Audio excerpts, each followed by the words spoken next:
Bismillahirrahmanirrahim. Assalamualaikum warahmatullahi wabarakatuh. Selamat pagi, selamat siang, dan selamat berjumpa kembali dengan kita khususnya dalam pembelajaran PPKN. Kepada anak-anakku semuanya yang kami sayangi, kelas 12, baik 12 BDP maupun kelas 12 ATP yang berbahagia. Sebelum kita belajar, marilah kita berdoa dulu.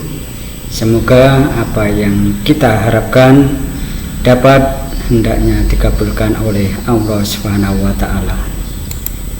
Berdoa, mulai.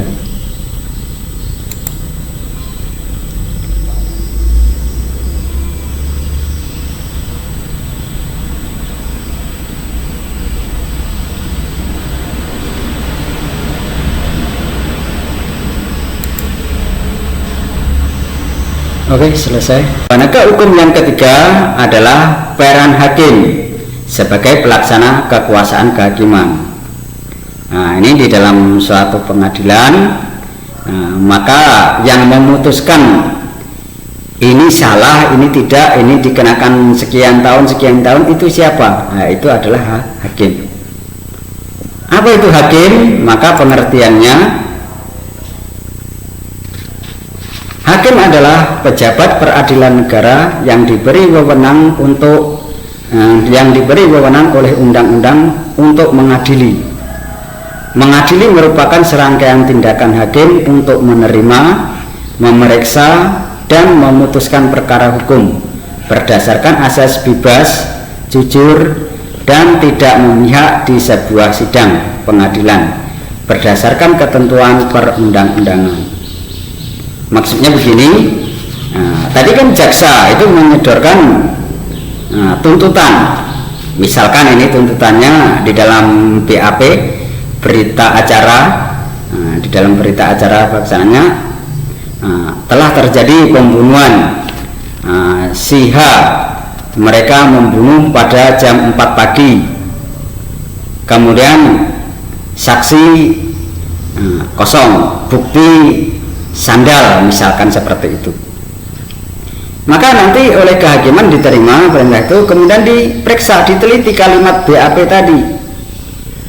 Ini sandal ini iya apa enggak ini punya si H, sedangkan orangnya kecil misalkan, kemudian sandalnya besar, sidik jari sama, misalkan. Maka di sini mungkin hakim akan menimbang dan nanti akhirnya memutus ini siapa, benar apa enggak gitu. Misalkan kalau diragukan, bisa jadi nanti akan ditunda persidangannya.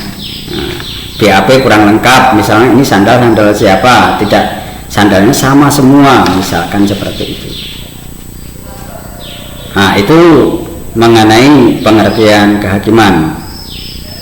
Kemudian apa sih kewenangan atau kekuasaan kehakiman itu? Oke, kita lanjutkan.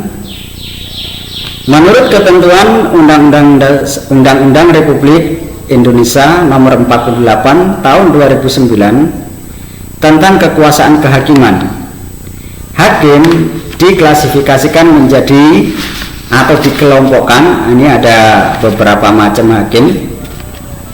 Yang pertama yaitu hakim pada Mahkamah Agung. Kalau hakim yang tugasnya di Mahkamah Agung, maka itu disebut hakim agung. Kemudian yang B, menurut ketentuan Undang-Undang Republik Nomor 48 Tahun 2009 tentang kekuasaan kehakiman, yang B di sini adalah hakim pada badan peradilan yang berada di bawah Mahkamah Agung, yaitu dalam lingkungan peradilan umum, lingkungan peradilan agama, lingkungan peradilan militer, lingkungan peradilan tata usaha negara, dan hakim pada pengadilan khusus yang berada dalam lingkungan peradilan tersebut. Jadi kalau badan peradilan itu memang dibagi menjadi 4 di sini: peradilan umum, peradilan agama, peradilan militer, dan peradilan tata usaha negara. Nah, kalau peradilan umum itu kalau sekarang sudah berada pada setiap daerah kabupaten.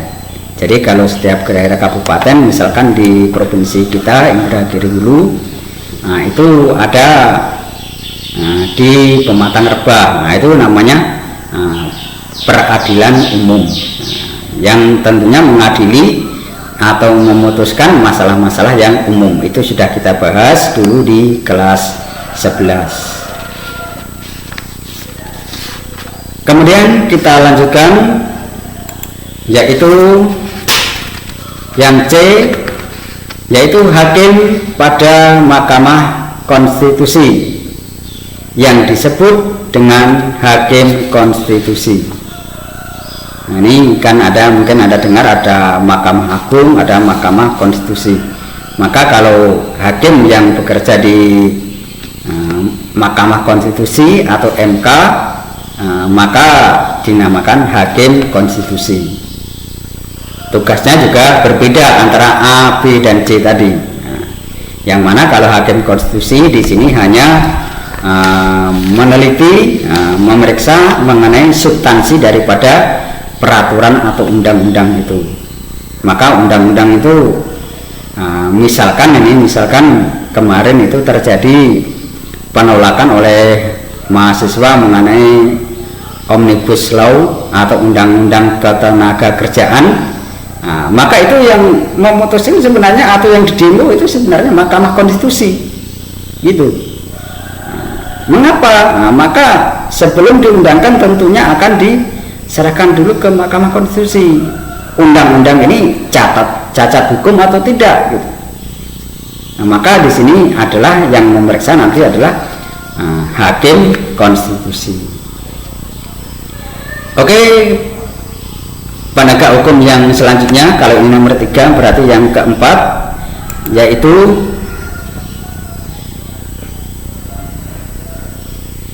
peran advokat dalam penegakan hukum. Jadi memang hukum itu harus ditegakkan, maka Anda jangan mencoba atau memberani untuk menantang hukum atau berbuat tidak sesuai hukum. Maka di sini kalau di negara hukum, negara kita itu banyak sekali penegak hukumnya. Yang keempat adalah peran advokat dalam penegakan hukum. Apa itu advokat? Mungkin di antara kita ada yang belum paham. Advokat adalah pengacara atau penasihat hukum.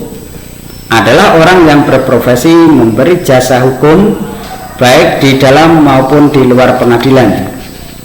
Jasa hukum yang diberikan berupa memberikan konsultasi hukum, bantuan hukum, menjalankan kuasa, mewakili, membela, mendampingi, dan melakukan tindakan hukum. Nah, jadi kita contohkan seperti kasus tadi, pembunuhan tadi, misalkan yang terdakwa tadi sudah dikenai hukuman 10 tahun misalkan, tapi si terdakwa tidak terima karena mereka yakin dan benar memang tidak membunuh menurut dia. Maka mereka mau menyampaikan pendapatnya, membela, mereka kurang paham. Nah, maka mereka bisa minta bantuan ke advokat atau pengacara ini. Karena advokat ini tentunya karena mereka juga penasihat hukum, lebih paham mengenai hukum-hukum yang berlaku. Nah, maka ada juga di televisi disiarkan, misalkan ini orang itu di sidang pengadilan tapi kok nggak datang. Nah, yang datang orang lain. Nah, mungkin itu adalah advokat, karena mereka berhak mewakili. Nah, di sini tadi tugas ini tadi. Nah, dan juga mereka akan membela atau mendampingi, bisa jadi. Ini adalah tugas daripada advokat. Yang mana ini semua adalah supaya apa yang diputuskan oleh hakim di pengadilan itu memang benar-benar mengandung makna keadilan. Jadi walaupun salah atau mungkin terdakwa yang belum tentu salah, maka di sini ada yang mendampinginya, atau pengacaranya atau penasihat hukumnya. Oke, kita lanjutkan.